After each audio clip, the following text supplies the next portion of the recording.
Yan, si Kapitan umakyat na sa ibabaw ng cover ng skylight. Si Bosen, yan, sumisiksik din.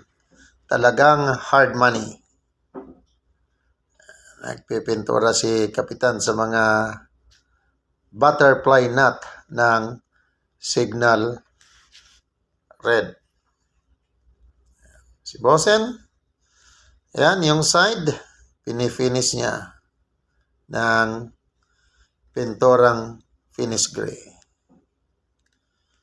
Talagang puspusan ang maintenance dahil medyo napabayaan ito ng mga nakaraang crew na ibang lahi.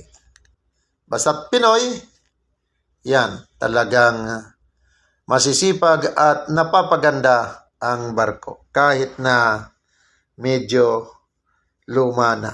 So itong barko na to nasa 12 years old na.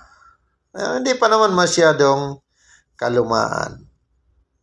But ang biyahe nga nito dito sa cold weather area in Baltic Sea, Finland and Poland. Thank you for watching.